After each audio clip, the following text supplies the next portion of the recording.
Halo John Troopers. Oke, balik lagi ya ke acara TikToks kita malam hari ini. Oke, ini aku pin dulu ya pembicaraan kita hari ini, di pin sebentar. Ya. Oke, teman-teman semua apa kabarnya malam hari ini? Oke, jadi aku ulang lagi ya, balik lagi. Halo Eddie Anderson, hai. Oke, kita balik lagi ke acara TikToks dari Sukor Sekuritas. Di malam hari ini kita akan ada pembicaraan atau diskusi seru ya dengan Benedo Manuel. Jadi Benedo Manuel itu adalah analis dari Coffee Meet Stocks gitu ya. Jadi di sini mungkin ada ya teman-teman yang udah tahu apa itu Coffee Meet Stocks ya. Boleh ya dicek ya teman-teman ya, Instagramnya Coffee Meet Stock. Nah ini juga sekalian nih lagi ngomongin tentang kopi. Sukor juga akhir-akhir ini ya teman-teman mungkin udah lihat di sosial media atau di YouTube juga ada Sukor Coffee Talk ya teman-teman ya, boleh tuh dicek ya. Jadi banyak diskusi seputar pasar modal dengan influencer dan orang-orang penting ya di dunia investasi saham. Nah itu teman-teman boleh cek juga. Oke, sambil kita menunggu pembicara kita atau narasumber kita malam hari ini, oke, mungkin aku bahas dulu ya sedikit.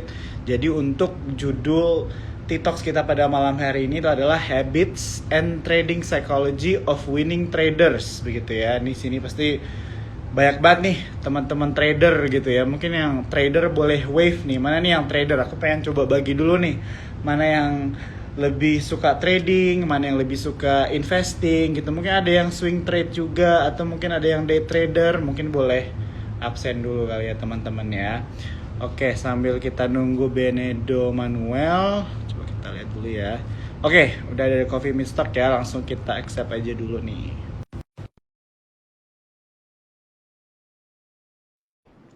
Oh, tuh ada yang scalping juga ya. Nanti kita bahas ya, teman-teman. Nanti jangan lupa ya, di towards the end dari diskusi kita, teman-teman boleh nih nanya-nanya sama Bro Benedo Manuel. Halo Bro, apa kabar? Halo bro, sehat puji Tuhan. Bro gimana bro? Oke, aman ya. Kenalin Bro ya, nama gue Jo. Nih, gue juga baru pertama kali Oke ketemu Jo, teman-teman ya. salahkan Jo. Iya, Halo teman-teman cuan trooper kenal semua, sama salam Benedo kenal ya. Manuel. Iya, kita belum ada tektokan sama sekali. Jadi ini purely Iya, kita ngobrol nih Bro baru ya. ketemu Kita nih. baru pertama kali ketemu nih. Ya kan? Jadi Iya. aku udah kenalan juga nih sama teman-teman, kenalin sama teman-teman Cuan Troopers kalau Bro Benedo ini panggilannya apa nih Bro? Ben ya atau Iya, apa nih biasanya? panggil Ben aja. Ben ya. Iya. Ben gitu ya, adalah analis dari Coffee Meet Stock ya Bro ya, bener ya? Iya, betul. Ya. Jadi ya istilahnya obrolan ini kayak kita ngobrol di coffee shop lah ya, karena kita Betul. belum pernah ketemu juga. Nyantai aja kayak sambil ngopi aja gitu ya. Iya, Sharing-sharing. betul. Ya, jadi kita lebih ke sharing-sharing gitu ya. Di sini juga ada teman-teman dari Cuan Troopers. Juga mungkin nanti yang ada mau bertanya sama Bro Ben juga nggak apa-apa ya. Nanti kita bisa Iya. pilih beberapa gitu ya. Di Boleh. akhir mungkin dari IG live kita malam hari ini begitu kan. Nah, jadi teman-teman kalau misalnya ada yang mau nanya-nanya sama Bro Ben, bisa ya seputar dari Habits and Trading Psychology ya. Iya. Bagaimana kita belajar tentang psikologi trading supaya menaikkan lah ya potensi kesuksesan kita dalam trading di pasar modal. Bisa dibilang kayak gitu ya. Iya, betul. Oke. Nah, jadi mungkin kita langsung aja nih Bro ya. Kan kalau misalnya kita ngomong tentang trading, biasanya kalau gua tuh langsung nanya, mungkin dari Bro Ben sendiri mungkin bisa sedikit sharing nih pengalaman trading di dunia pasar modal atau pengalaman investasi lah di dunia pasar modal gimana? Mungkin Bro boleh cerita sedikit kali. Oke. Kalau pengalaman investasi dari awal mulai, pertama kali mulai itu sekitar tahun berapa ya? 2015 kan 16 orang 16-an. Itu gue mulai awalnya trading, Bro. Awalnya mulai trading full. Jadi gue belum ngerti ada bedanya antara trading dan investing nih. Karena kalau udah belajar lebih kita tahu nih, orang tuh bisa lakukan investing trading. Tapi dulu gue mulai dari trading. Dari situ gue mulai pelajarin analisa teknikal. Nah, gue trading pakai teknikal pure. Cuman waktu itu gue ketemu sama metode lain nih, investing yang menurut ternyata lebih cocok buat gue. Value investing waktu itu di tahun 2017-an. Nah, sejak itu gue shift tidak meninggalkan trading, tapi gue shift dari segi dana lebih banyaknya jadi ke investing. Sampai sekarang pun begitu jadinya. Jadi style gue sendiri sebagai pribadi, bukan CMS ya. Kalau CMS tuh agak nyampur. Kalau gue pribadi 70-30 nih. 70-nya investing, 30-nya trading. Kurang lebih begitu. Sekilas bro tentang pengalaman trading dan investing gue nih. Oke, jadi tadi 70 investing, 30 trading gitu ya, bukan? Betul. Oh, oke. Jadi Bro Ben nih lebih ke 70 investing, 30 trading berarti gitu ya? Iya. Oke. Nah, jadi kalau misalnya ngobrol tentang pengalaman kan, jadi teman-teman di sini juga bisa lihat begitu ya, kalau narasumber kita punya pengalaman trading. Jadi kita berharapnya malam ini Bro Ben bisa lah at least sharing gitu ya dari pengalamannya, atau mungkin dari ilmu-ilmu yang udah didapat ya selama ini. Tadi kalau misalnya dibilang dari tahun 2015 berarti udah 8 tahun lah ya kurang lebih ya. Iya, Ya, itu awal kenal ya. tuh, awal kenal. Ya cuma di awal-awal kita tahu lah, semua orang pasti banyak kesalahan lah. Iya. Gue juga melakukan kesalahan-kesalahan bodoh waktu itu. Ya, nah itulah ya, jadi ya teman-teman Cuan Troopers pengen nih belajar dari kesalahan-kesalahan Bro Ben di awal gitu ya, supaya kita juga kan sebagai yang baru-baru mungkin belajar, atau yang pengen trading tapi kayak kita kan nggak harus selalu melakukan kesalahan. Kita bisa belajar dari kesalahan orang juga kan ya, bisa dibilang gitu betul, kan, betul. untuk meminimalisir gitu ya. Kalau misalnya aku sih dari trading sih kan ada istilahnya, kita selalu mau meminimalisir resiko kan. Betul. Begitu ya. Jadi dari IG Live ini sebenarnya bisa dibilang sebagai salah satu alat lah ya buat kita meminimalisir resiko kalah atau loss ya. Iya, betul. Oke, kalau misalnya aku mau nanya juga nih ke Bro Ben, dari kurang lebih 7-8 tahun pengalaman trading atau lompat di dunia investasi, kira-kira paling sering lihat kesalahan umum yang terjadi buat trader pemula itu apa, Bro? Mungkin bisa di-share. Oke, kesalahan umum dari trader pemula itu pertama di mindset, bro. Umumnya, yang gue tahu sekeliling gue pun begitu. Kenal pasar keuangan, entah saham, entah forex, pokoknya dunia trading gitu ya. Masuk untuk kayak cepat. Nah itu pertama yang bikin orang cepat masuk, cepat keluar juga. Karena kalau masuknya untuk cepat kaya, ya tahu sendiri lah bro ya, kalau udah lama di market juga pasti tahu. Itu mitos. Kayak cepat dari pasar keuangan itu mitos. Jadi mungkin itu dulu nih teman-teman perlu tahu. Kita klarifikasi dari awal, siapa tahu ada yang baru masuk pasar saham sekarang. Saham, forex, instrumen trading lain itu bukan sarana cepat untuk kaya. Di situ dulu, supaya karena kalau kita pas masuk kita mindsetnya adalah gue pengen kaya cepat dari trading, ujung-ujungnya greed-nya tinggi. Nah, greed ini musuhnya trading. Pokoknya greed, fear itu musuhnya trading. Jadi kalau kita masuk mindset udah salah, ada greed di situ ya, kedepannya kita expect akan menemukan kerugian-kerugian yang makin banyak ke depannya gitu. Jadi mungkin mindset itu dulu nih, yang biasanya banyak orang salah dan perlu dibenerin. Itu pengen kayak cepat dari trading. Itu sih bro, yang biasa gue lihat ya. Oke. Jadi kesalahan umum, kalau aku recap sedikit yang baru dibilang tadi, jadi kesalahannya itu ada di mindset begitu bro ya. Betul. Tapi ya bisa dibilang benar juga sih ya, kalau misalnya teman-teman lihat memang beberapa tahun kemarin, mungkin bilang setelah angkatan COVID itu banyak banget ya kita lihat investasi bodong ya. Kalau misalnya kita keluar sedikit dari topik tentang investasi pasar modal, kita keluar dulu lah ya ke dunia investasi. Memang banyak yang tertipu gitu ya dalam dunia investasi. Ini kan mungkin mindsetnya sama tadi ya, sama yang bilang, pengen cepat kaya begitu kan. Ya, jadi dari mindset inilah banyak bisa dibilang berarti trader di pasar modal itu gagal begitu ya, karena mindsetnya salah. Betul. Oke. Nah, jadi mungkin kalau dari bro-nya sendiri, mungkin Bro Ben ada yang bisa kali di-share, ada nggak kira-kira bagaimana nih cara membangun psikologi trading agar bisa mencapai hasil yang maksimal gitu? Boleh bro di-share. Kalau membangun psikologi trading bro, dari yang gue jalanin dan gue sharing juga sama yang lebih senior dari gue, nggak ada hal lain yang bisa dilakuin selain jam terbang sih bro. Jadi memang harus by times kita trading sambil evaluasi. Jadi ketika kita trading, mungkin poin yang utama juga adalah kalian harus tahu style trading kalian gitu ya. Style trading dimana kalian spesifikin lagi nih, kalian hitung bener-bener kalian punya win rate berapa, sama kalian punya risk reward ratio biasanya berapa. Nah, dari situ yang akan jadi patokan kalian ke depannya untuk improve trading gitu. Karena dari situ akan kelihatan nanti kapan kalian grit, kapan kalian fear, keukur dari situ.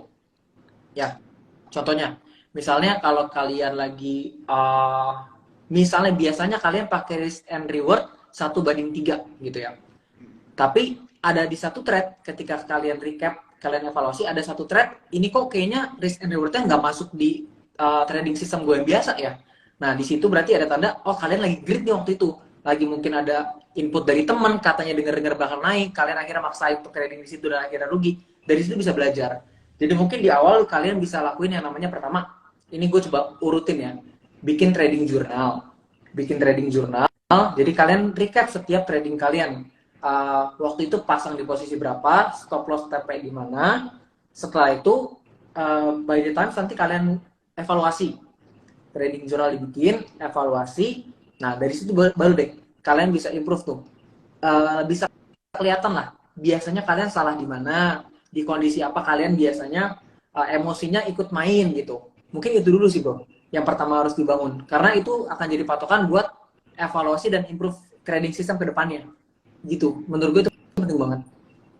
Iya, iya, iya.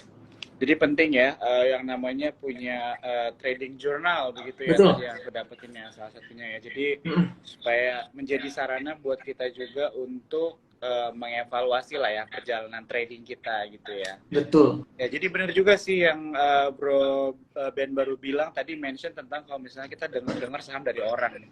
Ini sebenarnya menjadi salah satu pertanyaan dari gue juga sih. Tadi udah gue siapin pertanyaan gitu kan tentang istilah FOMO begitu ya. Oke. Ya kan? Jadi fear of missing out itu kan aku kira juga menjadi salah satu komponen dari psychology of trading juga kan ya. Betul, Gitu betul ya. banget. Ya. Ya kan. Jadi karena kita dengar orang begitu kan beli, akhirnya lagi rame dibicarain, kita masuk tapi ternyata harganya udah dipucuk terus turun gitu kan. Iya. Ya, Terus turun, akhirnya udah rugi, kita takut, panik, jual, terus dia luas. naik Ya. lagi. Nah, Sering jadi dimainin kalau gitu. iya, jadi kalau misalnya dari fenomena FOMO ini, kalau dari Ben sendiri kira-kira ada nggak bagaimana menyikapi hal ini? Atau mungkin dari Ben sendiri ada nggak apa ya pengalaman personal atau bagaimana secara personal lo menghadapi tentang fenomena FOMO ini supaya nggak ketinggalan berita dan juga tidak ikut-ikutan berita. Gitu. Oke. Pertama mungkin kita mesti tahu kalau trading itu sangat-sangat personal. Jadi setiap orang bisa punya style trading yang beda-beda. Yang kita bisa lakuin untuk terhindar dari FOMO adalah kita minimalisir semua faktor eksternal. Jadi entah itu berita, entah itu kata teman, seterpercaya apapun teman kita, selama itu di luar dari trading plan, dari trading system kita, ya jangan dipakai gitu. Balik lagi, untuk kita bisa ngelakuin itu, harus ada jam terbang di mana kita terbiasa melakukan analisa sehingga kita udah pede di situ, baru deh faktor-faktor luar, FOMO segala macam bisa kita minimalisir. Kurang lebih gitu bro. Jadi kita mesti pede dulu nih sama hasil analisa kita, baru kita bisa filter lah, orang bilang apa kita filter. Tapi kalau misalnya kita dapat berita pun nggak usah ditolak mentah-mentah juga, kita analisa ulang, kita bisa lakukan analisa ulang, ambil berita-berita dari luar itu kita ambil sebagai referensi, jadi masuk ke radar kita kan, oh ada saham ini ya lagi ramai diomongin, kita lihat deh bagus gak sih, kita analisa lagi, kira-kira kalau masuk sekarang oke apa enggak. Jadi jangan ketika pas dengar saham ini bagus, jangan langsung beli. Balik lagi, analisa ulang. Kayak gitu. Harus tetap ada, kita harus lakuin PR kita lah sebagai investor dan trader. Gitu. Ya, benar-benar ya. Jadi yang gue tangkap itu, jadi kalau untuk menanggapi tentang fear of missing out atau FOMO begitu ya, yang disingkatnya, jadi memang nggak bisa langsung ditelan mentah-mentah, kita perlu analisa juga gitu kan. Tapi ada pentingnya juga memang kita untuk mendengarkan berita kan, bukan berarti kalau ada berita kita langsung tutup telinga juga, gitu kan. Kita juga nggak mau ketinggalan kereta begitu kan. Betul. Tapi penting untuk analisa juga ya. Oke, thank you banget. Nah sebelum kita lanjut nih ke pertanyaan selanjutnya, ada pesan-pesan sponsor dulu. Oke. Buat teman-teman ya dari Cuan Troopers, kalau misalnya nanti ada teman-teman yang belum punya akun trading, bisa ya buka nih, aku udah pin di komennya eform.supersekuritas.com ya. Buat teman-teman yang mau belajar trading atau mau investasi, bisa langsung aja di situ mendaftar. Nanti aplikasinya bisa dicek di Play Store ya atau di App Store ya. Namanya Spot by Super Sekuritas. Nah, juga mau ngasih tahu buat teman-teman, kalau misalnya kalian buka RDN-nya di BRI, sekarang kalian bisa pakai rekening dari bank mana aja. Oke? Oke, kita lanjut lagi bro ya ke Siap. pertanyaan selanjutnya. Aku mau nambahin nih satu lagi sama teman-teman yang baru join juga ya. Jadi di sini kita lagi ngobrol sama Bro Benedo Manuel ya. Jadi analis di Coffee Meet Stock. Tadi aku udah lihat juga IG-nya ya, buat teman-teman bisa cek nih Coffee Meet Stock itu mereka punya konten atau berita-berita menarik seputar pasar modal juga. Jadi teman-teman bisa cek ya. Oke bro, kita lanjut nih. Kalau misalnya ngomong tentang trading gitu ya, biasanya dalam satu portfolio itu ada nggak sih limitasi, kita tuh pegangnya berapa saham aja untuk pemula, atau bisanya langsung beli banyak kah, atau minimal bagusnya hanya 3 atau 1 aja dulu. Kalau dari Ben sendiri kira-kira ada nggak nih advice buat yang baru mau mulai trading, atau mungkin buat everyone aja sih supaya lebih efektif kali ya portfolionya? Iya, ada bro. Itu kebiasaan juga tuh. Salah satu kesalahan para pemula yang baru mulai trading, salah satunya itu dia bikin portofolinya dia sebagai supermarket, jadi banyak pilihan ya, mau apa ada gitu ya, serba ada, saham ini saham itu. Mungkin idenya adalah kalau misalnya gue taruh di banyak saham, satu turun gak akan pengaruh banyak gitu, tapi itu over diversified namanya. Diversifikasinya over, diversifikasi perlu, tapi kalau over jatuhnya nggak akan berkembang juga portofolio kalian. Satu naik juga paling berapa kontribusinya ke total porto gitu kan. Jadi kalau gue bisa bilang mau investing atau trading sebagai investor retail ya, gue nggak ngomong dari perspektif fund manager, sebagai investor retail mungkin kita bisa batasi nih di 5 sampai 7 saham di porto kita. Jangan lebih dari itu, karena lebih dari itu pun maintainnya susah, ribet gitu.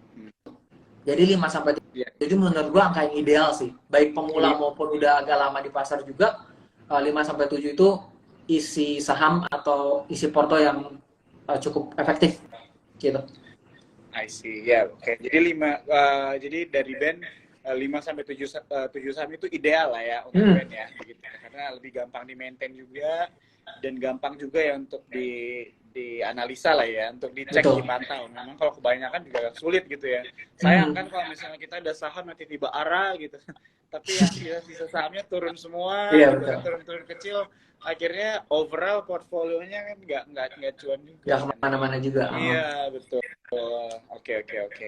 Kalau misalnya dari Bro Ben sendiri, biasanya kalau portfolio itu diversify sektornya atau satu sektor aja atau gimana nih? Kalau misalnya secara personal. Kalau untuk trading, porto trading yang 30% dari gue punya porto itu, gue nggak terlalu ngeliat sektor sih. Jadi gue kalau trading itu by technical, dibantu sama tim analis CMS lainnya juga sebagai gue referensi. Gue ambil aja, yang ada di hari ini view dari teman-teman gue ini, gue cek lagi, kayaknya menarik juga. Gue nggak terlalu peduli sama sektornya, balik lagi. Tapi kalau investing itu gue bagi sektornya, gitu. Karena kalau trading biasanya cepat tuh berubahnya, antar sektor, antar saham tuh cepat berubah. Jadi gue lebih fleksibel sih di situ. I see. Oke. Terus kalau misalnya dari Ben sendiri nih, kira-kira untuk para trader atau baru yang mau mulai trader gitu kan, karena kan Ben sendiri tadi mention tentang waktu mulai terjun di dunia pasar modal kan langsung mau full time trader begitu ya, mau mulainya dari situ ya. Nah jadi kan pasti ada aja nih kesalahan atau habit begitu ya, sesuai dengan judul pembicaraan kita malam hari ini. Jadi pertanyaannya adalah habit apa aja nih yang merusak potensi kesuksesan trading kita, gitu. Mungkin bisa di list buat teman-teman di sini atau dari pengalamannya Ben sendiri, supaya teman-teman yang mendengarkan istilahnya bisa langsung mengidentify atau menghindari kesalahan ini. Habit yang dulu di awal dan gua rasa banyak teman-teman yang baru mulai juga ngerasain itu, gatal kalau ngeliat saham hijau bro. Jadi kalau saham udah hijau di porto buru-buru pengen jual. Tapi kalau saham merah pantang jual, di hold terus. Ujung-ujungnya makin merah, makin merah, makin merah. Nah itu satu kesalahan juga tuh yang bisa berdampak buruk ke performa porto kita.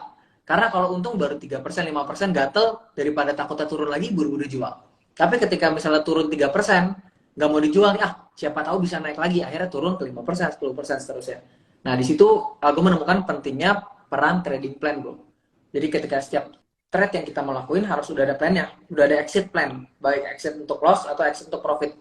Karena ya trading kita nggak mungkin 100% win gitu, nggak mungkin 100% profit. Jadi kita memang udah mesti spare. Kalau ada trading yang rugi, yaitu memang lose trade gitu loh. Memang waktunya kita lagi lose. Gitu sih, mungkin tuh habits yang teman-teman kalau baru mulai masih ada habit itu mesti segera di cut dengan terapin trading plan. Itu sih bro, pelajaran yang menurut gue perlu ini juga nih teman-teman, kalau misalnya belum ngelakuin perlu segera terapin gitu. Oke. Ya, jadi thank you banget jawabannya ya. Jadi pernah juga soalnya gue mendengar nih kayak tadi ada ngebahas tentang topik buat malam ini gitu kan, tentang psychology of trading. Terus ada yang bilang bukannya hanya dengan teknikal aja gitu kan cukup untuk cuan di untuk trading gitu. Emang seberapa penting psikologi trading gitu kan. Nah, mungkin orang yang punya pertanyaannya lagi nonton nih. Kalau misalnya dari Bro Ben sendiri mau ngejelasin tentang hal ini gimana nih? Seberapa pentingnya psychology of trading, walaupun contohnya analisa teknikal kita ini udah bagus banget. Dari chart pattern-nya udah dapat, dari momentumnya udah dapat, tapi ternyata kenapa secara overall orang-orang masih banyak yang gagal gitu. Mungkin bisa dijelasin. Oke. Analisa teknikal dan psikologi itu dua hal yang berbeda dan nggak bisa dipisahin ya menurut gua. Psikologi trading, mau kalian pakai metode apapun, kalian yang scalping, kalian yang investing, sekalipun kalian yang trading pakai teknikal pun kan stylenya beda-beda. Apapun itu, psikologi trading itu paling penting. Lebih penting daripada justru how-nya. Karena trading itu lebih ke emotional game sih sebenarnya. Gimana kita manage emosi lebih penting daripada kita punya IQ dengan kita jago analisa segala macam. Karena ketika ngambil keputusan, kita di drive lebih besar sama emosi. Jadi kemampuan kita mengelola emotional quality kita lebih penting nih. Psikologi juga penting dibanding kita punya kemampuan analisa gitu. Balik lagi, lawannya psikologi trading itu kan kita mau ngelawan fear and greed. Kalau kita nggak bisa lepas dari situ, mau sejago apapun kita analisa, tetap aja bakal ngelakuin kesalahan-kesalahan. Contoh, kita udah analisa, ini saham downtrend parah gitu, downtrend dari segi analisa apapun deh, turun. Dari segi bandarmologi mungkin kita lihat juga distribusinya gede. Tapi ada satu teman yang kita percaya banget, dia bilang nih saham ada isu bakal naik. Nah itu kan kontra tuh. Kita analisa, ini saham downtrend besar, nggak akan naik gitu. Belum akan naik, belum ada tanda naik. Tapi kita gridnya naik nih, gara-gara kita ada teman yang kita percaya, bilang nih bakal naik. Ambillah kita beli saham itu, dan ujung-ujungnya rugi. Nah di situ kan kelihatan peran itu. Kita analisa gimana pun, kita ngambil keputusan tetap di drive sama kita punya emosional atau psikologi. Jadi kalau itu nggak matang, ya kita bisa kena hal-hal kayak tadi lagi. Gitu bro. Korelasi ya sebenarnya antara analisa sama psikologi. Ya. Jadi penting ya dua-duanya ya. Penting banget. Udah mau ada beberapa pertanyaan. Oke. Iya soalnya kan kalau misalnya kita lihat apalagi dari Ben sendiri mungkin udah pasti ya ngelihat pergerakan market kita ya beberapa hari lalu bahkan minggu lalu kan memang 2 minggu terakhir kurang exciting lah ya walaupun hari ini sebenarnya naik 0,25% gitu ya. Tapi kan mungkin ada nih beberapa orang-orang yang mulai panik lah ya istilahnya kan dengan pergerakan market kita beberapa hari ini kan ke belakang gitu kan. Jadi memang bisa dibilang topik ini cocok banget gitu ya untuk buat teman-teman mungkin yang ingin menguatkan iman kali ya begitu ya. Bagaimana cara atau belajar bagaimana kita mengendalikan lah ya perasaan kita, mengendalikan emosi kita saat kita sedang melakukan trading ya di pasar modal. Oke. Kalau misalnya kita langsung ke Q&A sambil jalan sambil ngobrol aja nggak apa-apa kali bro? Nggak apa-apa bro, nggak apa-apa. ya. Boleh, Sini boleh. ada yang tanya-tanya saham juga nggak apa-apa bro Hmm, ya. gak apa-apa. Ada yang tanya-tanya teman cuan troopers nih, ada yang nanya nih dari Sure HSN atau Sure HSN nih namanya. Izin bertanya Pak gitu. Saham ASI kedepannya gimana ya? Sudah 3 Sama bulan apa? ini Sorry. harganya. Saham ASI kedepannya gimana? Sudah 3 bulan ini harganya sahamnya turun menerus. Kalau misalnya secara teknikal gimana tuh bro? Kita lihat Oke. dari ASI. ASI secara teknikal gue lihat sih, ini gue lihat sekilas Iya. ya. Gue ini di sebenarnya ASI tuh gue nggak ada di pantauan gue, cuma kalau gue lihat sekilas sih masih downtrend. Masih downtrend, belum Iya, ada iya. tanda-tanda reversal, belum ada tanda-tanda reversal yang terkonfirmasi. Ini sih uh, udah mulai bikin higher low, cuma belum confirm Oke. break, jadi gue masih belum bisa bilang ini uptrend. Dan harganya juga masih di bawah EMA 100. Jadi menurut gue belum sih, menurut gue asli belum. Belum ya. Dan dari sentimen otomotif yang naik justru sekarang spare partnya nih, GJTL, Auto, DRMA yang naik malah spare partnya. Mungkin karena ini kali ya, dari segi otomotif sentimen insentif pajak udah nggak ada. Terus kemarin ada kenaikan harga mobil LCGC, jadi mungkin salah satu pengaruh juga tuh. Jadi Iya, iya. pasti untuk sekarang sih menurut gue belum ya. Iya, iya, iya. Oke. Masih downtrend tuh. Oke, kita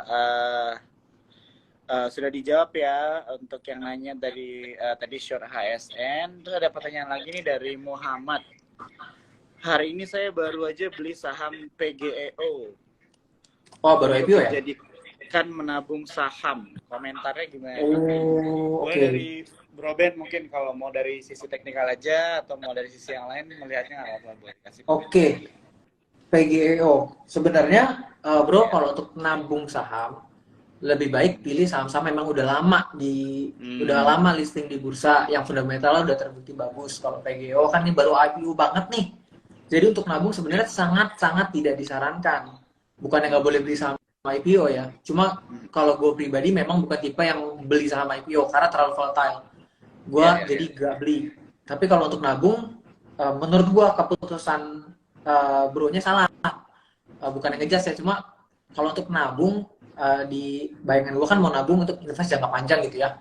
Pilihlah saham-saham yang blue chip yang memang udah terbukti dalam jangka panjang fundamental dan pergerakan harganya oke. Jadi kalau misalnya memang itu dana untuk nabung, menurut gue lebih baik dipindahkan. Menurut gue. Karena ya itu tadi dengan segala pertimbangan tadi sih. Gitu bro. Betul. Untuk PGO. Iya. Aku setuju sih ya sama yang Ben baru bilang. Ini menurut aku salah satu advice yang cukup mahal nih buat teman-teman ya. Apalagi yang bertanya tadi bisa di analisa ulang begitu ya. Apa sih yang baru kalian dikit dengan apa tadi bisa dibilang keputusan investasi kamu ya di saham yang tadi begitu. Oke, mungkin kita balik lagi bro ya sedikit ke topik pembicaraan kita malam hari ini. Iya.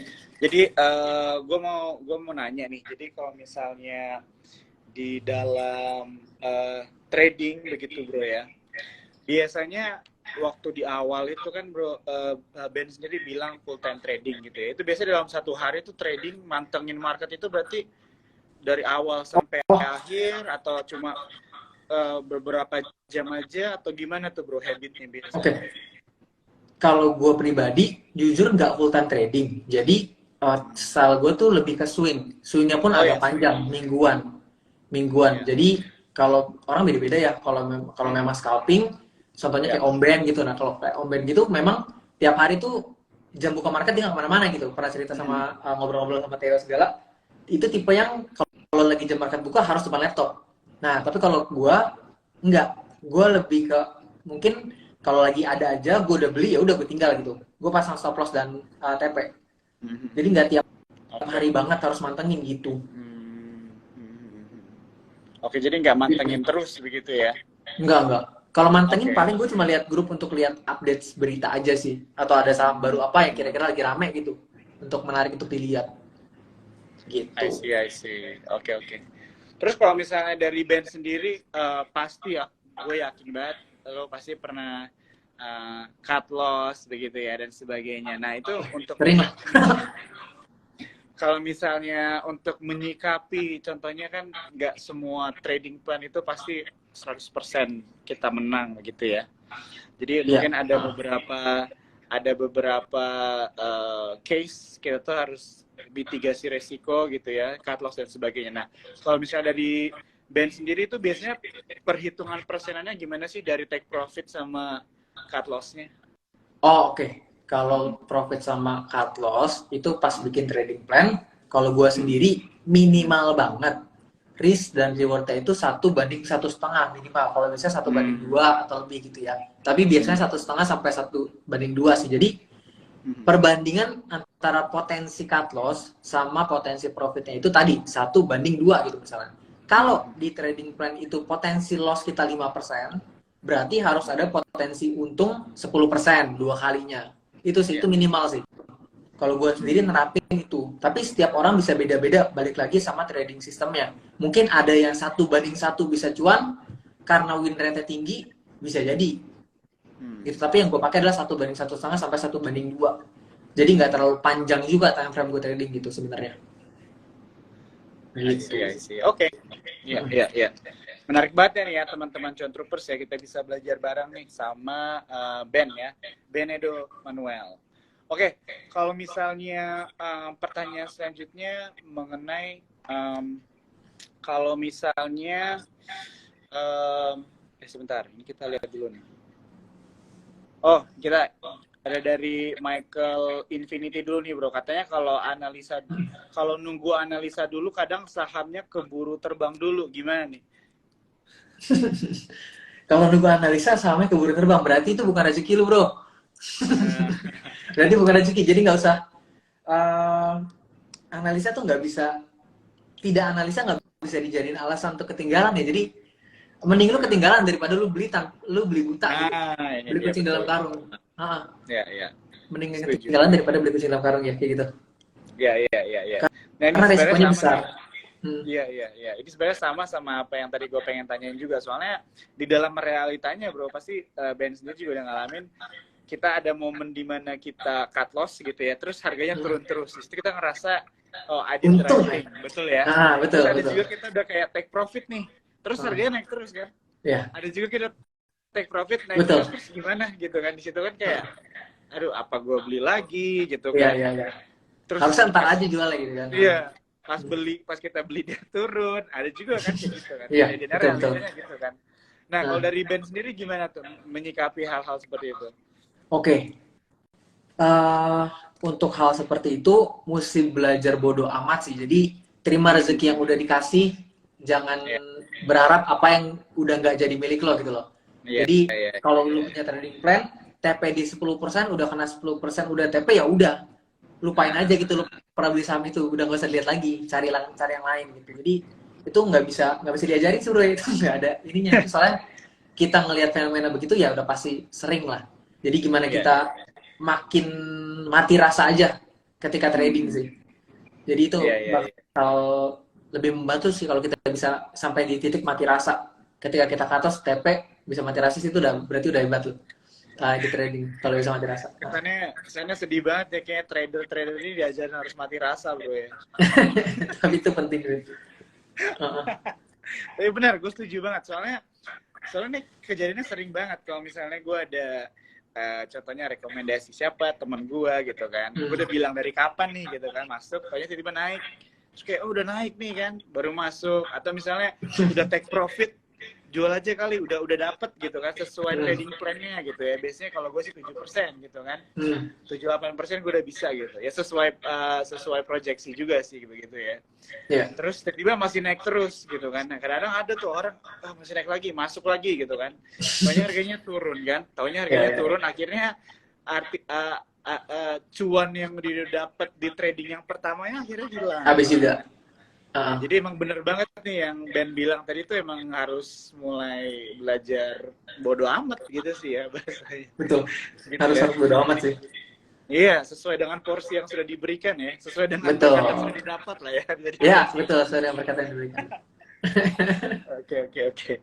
Ya, kita belajar banyak banget ini ya teman-teman ya di sini seputar tentang bagaimana kita mengendalikan emosi dan juga belajar memiliki psikologi yang baik ya. Oke, oke. Kita mau gini.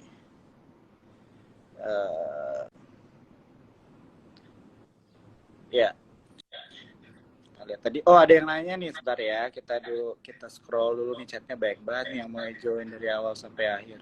Kalau kita tanya-tanya tentang saham-saham lagi nggak apa-apa bro ya, dikit ya bro. Boleh, boleh. Oke.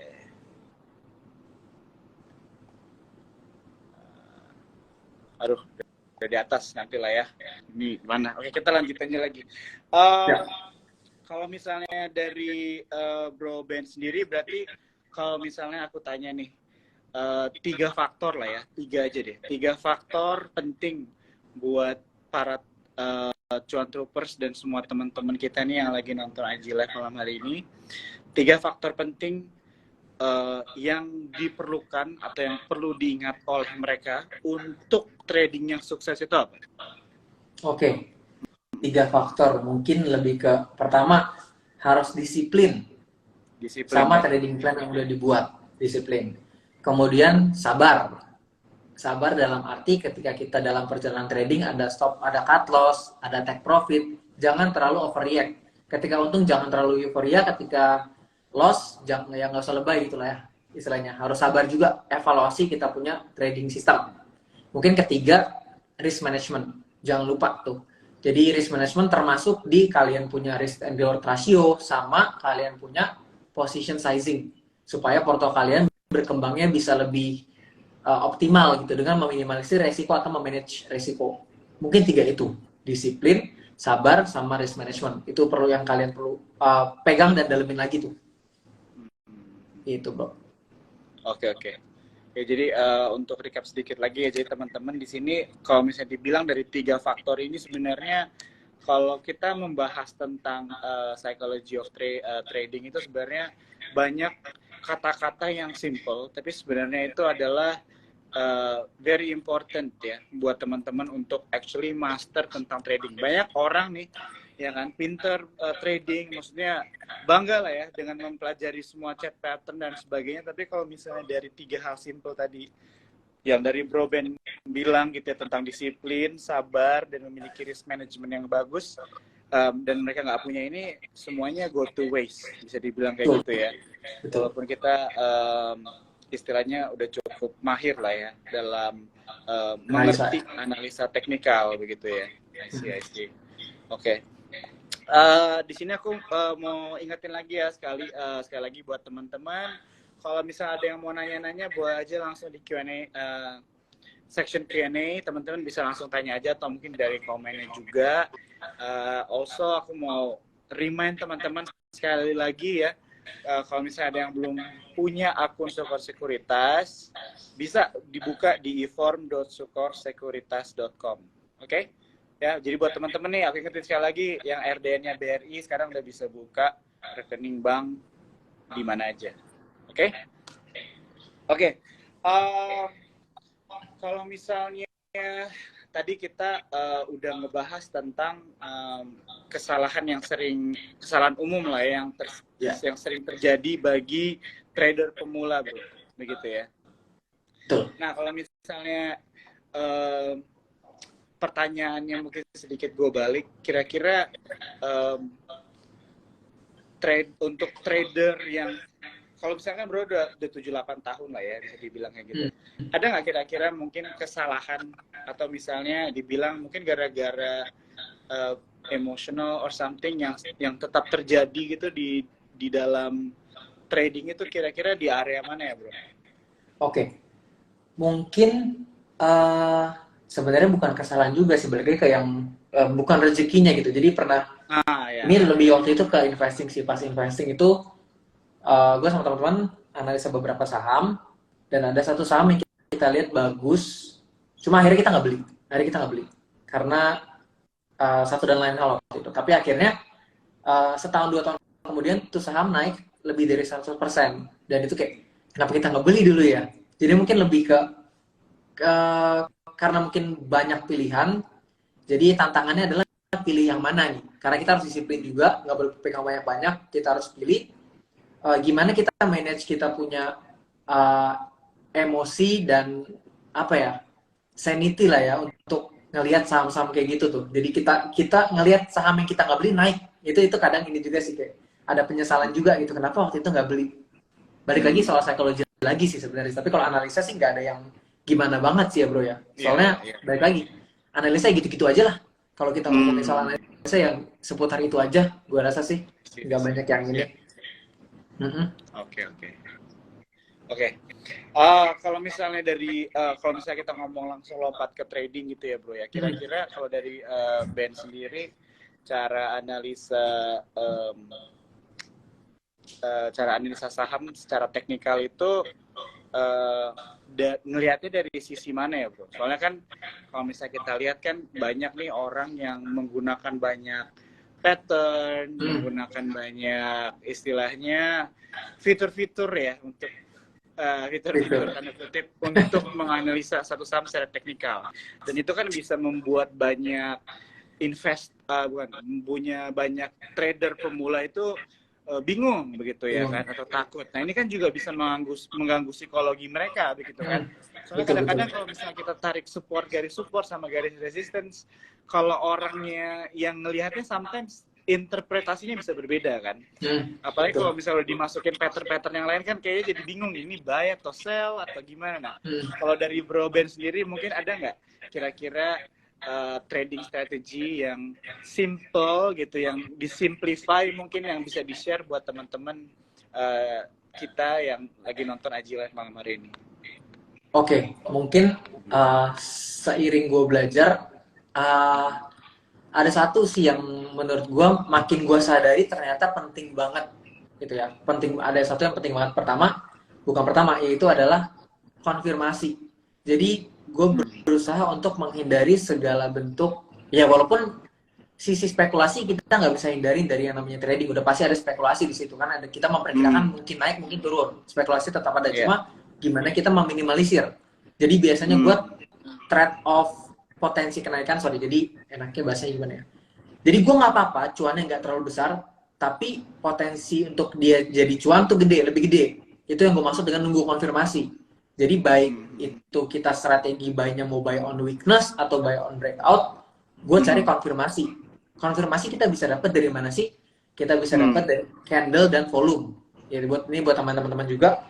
Jadi kalau dari candle itu misalnya kita mau beli saham yang lagi ke area support. Misalnya ada saham di area support kita mau beli. Jangan pas harganya baru kena support kita langsung beli. Kalau gue biasanya nunggu dia ada 1 atau 2 candle udah mantul dan volumenya lumayan besar. Itu yang gue maksud dengan konfirmasi. Ada konfirmasi potensi pantulan. Di situ baru buy. Gitu. Itu penting banget untuk konfirmasi supaya kita menghilangkan tadi spekulasinya biar gak gede-gede amat lah. Istilahnya kayak gitu. Itu sih yang gue pelajarin penting banget soal konfirmasi itu. Jadi mau gimana pun kalian narik garisnya, mau sebeda apa view-nya, konfirmasi itu menurut gue sih tetap bisa jadi, oke, ini boleh buy. Kayak gitu sih bro. I see, oke. Jadi konfirmasi penting ya bro ya, itu ya istilahnya dari perjalanan lo berinvestasi lah ya selama ini, konfirmasi it's one of the key important thing lah ya di dalam dunia pasar modal ya, begitu. Oke, I see. Oke. Soalnya kalau misalnya kita ngebahas dari tadi kita ngebahas tentang trading ya. Iya. Tapi sebenarnya kalau kita bahas tentang investasi for long term juga sebenarnya bisa dibilang itu membutuhkan psikologi yang benar juga ya bro ya. Betul. Investing ya, juga kan? Apalagi ketika saham yang kita beli untuk investing tuh lagi minus. Gimana kita tetap nggak panik misalnya ngeliat tuh saham minus 20% segala macam, selama karena kita kalau investing acuan adalah fundamental, selama kinerja perusahaan yang nggak ada perubahan signifikan, ya kita nggak harus panik tuh. Dan kalau ada budget malah bisa nambah jadinya untuk average down gitu sih. Itu penting juga psikologi perannya di investing. Ya jadi emang benar ya teman-teman ya. Jadi kalau misalnya overall gitu ya, mungkin kalau di dalam trading itu memang lebih membutuhkan kedisiplinan gitu ya, karena kalau dalam kita investasi long term gitu kan, kita cuma taruh aja sekali atau kayak istilahnya nabung lah ya, kayak DCA, dollar cost averaging gitu kan. Nah, tapi kalau misalnya trading mungkin lebih disiplin. Tapi kalau misalnya, tapi nggak bisa dibilang juga kalau misalnya orang investasi itu bisa melupakan istilah yang namanya psychology of trading, karena mereka harus istilahnya ya tadi kayak poin nomor 2-nya dari Ben tuh harus sabar ya. Kapan? Sometimes kan ada orang yang value investing juga kan, Nah, jadi betul. dia harus sabar gitu ya sampai marketnya memang melihat ternyata value emiten atau perusahaan ini lebih bagus daripada yang lain gitu kan, atau Ya, eh, nggak sesuai dengan harganya, ini harusnya ini lebih tinggi hmm, gitu kan. Nah, jadi itu membutuhkan juga lah ya bro ya, setuju ya. betul. Jadi Psikologi kan masih ya butuh. psikologi trading yang baik. Nah kalau misalnya tadi kan bro Ben juga mention ya tentang 70% you invest, right? And then Betul, 30 trading ya. betul. Jadi kalau tadi mention tentang analisa gitu kan, kalau misalnya untuk investing long term berarti dari Bro Ben sendiri gimana tuh strategi analisanya biasanya? Oke, kalau untuk investing Iya. pasti ke laporan keuangan. Jadi review perusahaan dari profitability-nya, dari resiko utangnya, sama dari growth-nya. Utamanya sih itu bro. Yang gue Iya, lihat iya, iya. kalau kalau bisa dia growth, tapi kalau nggak growth pun ada potensi gak dia untuk growth. Contohnya ada salah satu saham properti nih yang gue pegang juga. Nah itu kan kalau dari laporan keuangan historical Iya. ya dia nggak growth karena memang Hmm. sektor properti turun udah sekitar 5-6 tahun gitu ya. Nah tapi kalau kita lihat ada potensi di situ dari segi perusahaan dalam arti GCG-nya bagus, terus dia punya lahan masih luas untuk di develop, dia juga ikut Hmm. perkembangan dengan sentimen IKM segala macam, gue lihat itu bagus ya, gue juga mempertimbangkan itu sebagai potensi growth ke depannya. Makanya gue bisa beli. Hmm. Dan gue lihat juga dari sisi resiko utang dibanding peers-nya beberapa uh, kompetitornya dia cukup bagus nih, cukup kuat lah, perusahaan cukup besar. Makanya gue beli. Kurang lebih perspektifnya ketika mau beli kayak gitu bro, Iya, profitability, iya. growth, terus dari sentimen potensi juga kayak gitu. Iya, iya. Oke, thank you banget ya. Emang kalau misalnya mau nanya tentang analisa dari sisi fundamental itu emang banyak banget sih. Nggak bisa Iya banyak mungkin banyak dalam ini. waktu 1 jam juga Betul. gitu ya. Tapi thank you banget nih dari Bro Ben udah ngejawab gitu kan. Karena teman-teman cuan troopers di sini juga pasti pengen pengen belajar gitu kan. Kalau misalnya secara singkatnya dari Ben sendiri gimana sih gitu kan menganalisa satu saham untuk investing gitu ya. Iya. Tadi kayak yang udah dimention kan lihat laporan keuangannya, lihat growth-nya gitu, mungkin lihat juga dia posisinya dia itu ke nomor berapa di industrinya dan sebagainya, Di kurang industrinya lebih ya kayak gitu betul. ya. Iya, iya. Hmm. Nah ini ada pertanyaan nih tadi yang nanya tentang kalau saham Telkom gimana ya? Nih kita kalau ngomongin tentang investing nih, biasanya orang kan investing nih di saham-saham big cap sih, saham-saham gede. Kita lihat nih kalau misalnya Telkom nih gimana bro? Oke, Terserah nih Telkom pokoknya kalau mau lihat dari sisi teknikal, fundamental mungkin bisa di-share nih buat temen yang ya. nanya, bakal akan di-appreciate banget ya.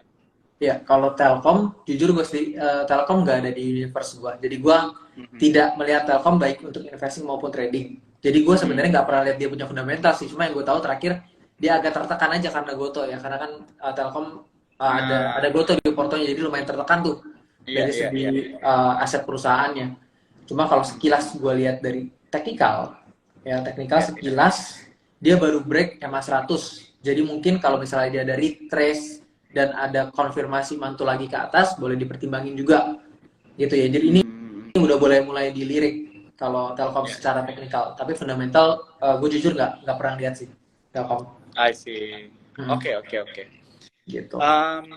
Thank you ya.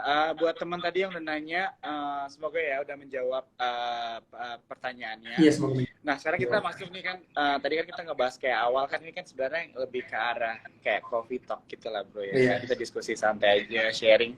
Kebetulan banyak yang nonton, kira-kira kayak gitulah ya. Kalau Iya, misalnya, iya.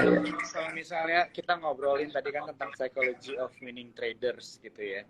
Mungkin kalau misalnya kita geser sedikit nih tentang mungkin dari view-nya nih Ben gitu kan sebagai Iya. analis dari coffee stock, kira-kira di tahun ini ada nggak industri yang menarik menurut Ben gitu, atau mungkin dari universe-nya Ben sendiri tadi kan bilang Telkom mungkin nggak di universe lu, tapi mungkin Hmm. lu bisa share atau di universe atau di insight-insight dari industri, atau mungkin ada saham-saham yang menarik yang bisa teman-teman cuan troopers mulai pantau kali. Oke, kalau untuk mungkin gue share sedikit. Kalau untuk investing biasa yang gue dan teman-teman Cafe Investors lakuin tidak terlalu terpaku sama sektor, jadi lebih ke emitennya. Iya, iya, Dan iya. kalau misalnya untuk melihat sektor biasanya tuh untuk trading dan itu nggak panjang-panjang banget nih. Jadi kalau Iya, misalnya sekarang dalam waktu dekat tuh yang kita lihat mungkin salah satunya ada di sektor retail dan consumer mendekati Lebaran iya. juga. Jadi itu boleh dilihat. Nah, Retail dan consumer MAPI, Cleo, ULTJ, ini gue ada contekan nih. Apalagi iya, iya. Cleo, ULTJ, MAPI, MIDI ya boleh dilihat tuh. Terus mungkin uh, sawit juga boleh. Sawit Hmm, dalam waktu dekat juga boleh karena ada isu mau apa pengetatan ekspor, jadi otomatis supply di internasional bakal lumayan berkurang, jadi harganya mungkin akan naik. Jadi saham-saham yang sawit ada potensi naik juga gitu. Jadi boleh hmm. dilihat juga tuh CPO teman-teman untuk trading ya. Gue nggak bilang untuk investing, Iya. untuk trading I see, I see. gitu. Oke. Kurang Thank lebih. you bro ya insight-nya. Nih ada pertanyaan lagi nih pada nanyanya di Hmm. chat nih comment section. Jadi aku harus scroll dulu. Dari PTMW. Tadi nanya dia kalau misalnya untuk time frame itu time frame berapa untuk lihat pantulannya. Itu Oh, gimana bro kalau misalnya kita trading ya? Kalau mau lihat time frame itu yang 1 hari kah? Mungkin yang hitungan jam, menit atau mungkin mingguan? kalau di saham Indo sih pasti daily sih bro ya, soalnya kalau yang jam kayaknya Indonesia belum selikut itu untuk bisa dilihat enak chart Hmm. yang per jamnya. Jadi mungkin kalau time frame-nya ya masih kayak mingguan gitu, bulanan, daily sih, chart daily. Ya, Tapi kalau memang lebih cepat 4 jam gua rasa juga udah bisa sih. Cuma gua selalu pakai daily sih kalau untuk saham hmm. Indo gitu. Berarti harian ya, daily ya teman-teman ya. Harian cukup Gue juga daily sih. gitu. I see. Oke, oke, oke, oke. Um, aku lagi lihat scroll pertanyaan. Oke, sambil kita nunggu kalau misalnya ada pertanyaan lagi ya teman-teman ya. Satu lagi mungkin sebelum kita tutup karena udah mau sejam. Oh Nah, iya, jadi kalau nggak misalnya berasa. um, kita mau recap lah ya pembicaraan dari awal sampai akhir. Kalau misalnya tadi aku juga lihat kan teman-teman Cuan Troopers ini naik terus nih angka yang nonton nih ya tadi. Jadi mungkin ada Ah, yang ketinggalan sedikit. Nah, tapi at least di penghujung dari diskusi ringan kita malam hari ini, mungkin ada tips and tricks mungkin dari Bro Ben sekali lagi yang bisa diingatkan buat teman-teman traders kita, teman-teman investor kita yang lagi nonton malam hari ini seputar tentang psychology of winning traders. oke. Mungkin bukan tips lah ya, sharing-sharing aja lah ya kita. Ya, Jadi mungkin buat teman-teman, jangan lupa untuk selalu disiplin, baik yang trading maupun investing. Belajar untuk disiplin sama trading plan dan investing plan yang dibuat, yang udah dibuat. Karena dari situ nantinya kalian akan belajar untuk evaluasi. Karena kalau kalian keluar terus dari trading maupun investing plan, nanti bingung nih. Kalian nggak ada data untuk dievaluasi, untuk improve kalian punya performance portfolio ke depannya. Nah itu penting sih untuk kalian disiplin. Balik lagi terus sabar dalam perjalanannya, baik yang trading ketika kalian masih nyari nih kira-kira trading style gue yang cocok gimana sih, gue mau naikin win rate atau gue mau perbaikin risk and reward ratio gue supaya bisa lebih ideal, supaya porto gue bisa beneran bertumbuh, yaitu kalian dalam perjalanan mesti sabar karena pasti naik turun tuh. Dan ketika turun jangan overreact, jangan apa ya istilahnya, jangan terlalu berlebihan lah reaksinya. Jadi ya, kalian ya. uh, cut loss itu hanya trade yang loose, hanya trade yang kalah ya. Memang kalian akan temuin ke depannya lagi gitu loh anyway. Yang kalian perlu lakukan adalah tadi evaluasi supaya overallnya bisa profit. Ya kurang lebih dua itu aja sih bro. Disiplin dan sabar jangan pernah lupa tuh. Baik investing maupun trading. I see. Oke, thank you banget bro ya. Jadi kalau misalnya Siap. dari gua nih, teman-teman Cuan Troopers ya, yang paling gue suka banget dan dari tadi lu bilang itu adalah kata evaluasi. Menurut gue banyak banget orang di dalam tradingnya mereka nggak pernah evaluasi, begitu Betul. ya. Karena yang udah dipikirkan itu kan biasanya cuan gitu kan. Ya. Tapi lupa yang namanya evaluasi begitu, apalagi buat para trader yang baru mulai begitu kan. Biasanya kalau misalnya udah langsung gagal sekali dia nggak akan langsung berhenti bro biasanya, bener nggak? Ya, ya, betul. Banyaknya sih begitu. Iya. trader baru mulai loss, akhirnya berhenti gitu kan. Padahal sebenarnya it's a good time for them untuk evaluasi juga sebenarnya. Makanya tadi buat teman-teman Ben udah bilang ya about journal trading juga ya, trading your journal. Gitu. Journaling your trading. Sorry. Iya, iya. Journaling your trading gitu. Nah, jadi sama satu lagi tadi adalah kata overreact gitu ya. Jadi memang banyak kadang kita euforianya berlebihan saat kita cuan banyak ataupun saat kita loss banyak. Ini bisa terlalu ke kiri, bisa terlalu ke kanan gitu ya.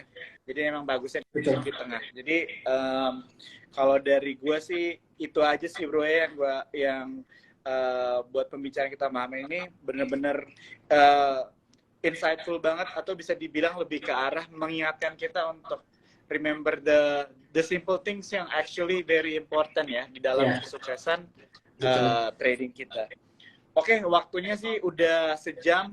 Buat teman-teman cuan troopers, kalau misalnya ada yang sempat ketinggalan nonton IG Live kita malam hari ini, boleh nanti cek di Instagramnya Sukor Sekuritas, akan di save gitu. Bro Ben, siap. Thank you banget bro ya.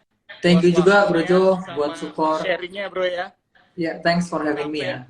Kita nanti kapan-kapan IG Live lagi bakal bahas hal-hal yang lebih baru lagi, lebih menarik lagi buat teman-teman cuan troopers lagi, oke? Thank you bro ya. Thank you bro. Thank you teman-teman semua. Bye bye.